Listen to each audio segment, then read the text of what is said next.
Hi! What's up kaibigan? Ito ang Mahiwagang TV na maghahatid sa inyo ng mga kakaibang kwento, mga misteryo, hiwaga at mga kakatuwang pangyayari.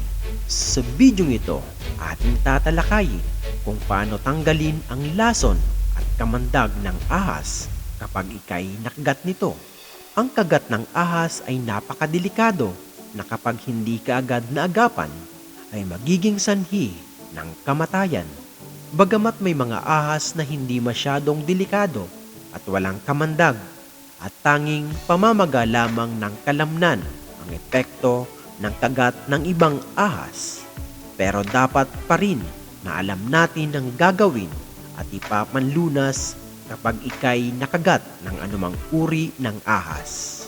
Pero bago tayo magpatuloy, kung bago ka pa lang sa aking channel, baka pwedeng pakipindot ng subscribe button at bell, like na rin ang video. Kapag hindi inaasahan at nakagat ka ng makamandag na ahas, ito ang una mong gagawin. Tanggalin ang mga alahas sa katawan na maaaring makasugat dahil sa epekto ng magang kalamnan.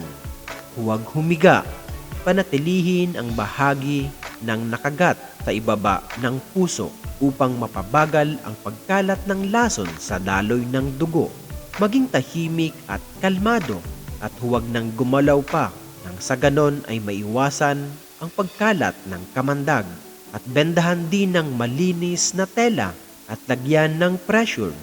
Kung may makita kayong puno ng kasoy, kumuha ng balat nito at ipanguya sa taong nakagat ng ahas. Lunukin ang katas habang ninunguya ang balat ng kasoy.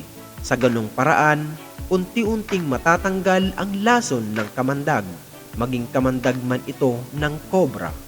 Ang balat ng puno ng kasoy ay epektibo at napakabisa na panlaban sa kamandag ng ahas. Kahit saan ka pumunta at makarating, maaari kang magdala ng balat nito. Kahit ito'y tuyo na, ibababad lang sa tubig ang balat at yon ang ipapainom sa nakagat ng ahas. Kung nagustuhan mo ang ganitong mga video, pakishare na rin sa iyong mga kaibigan at kapamilya. Maraming salamat. God bless.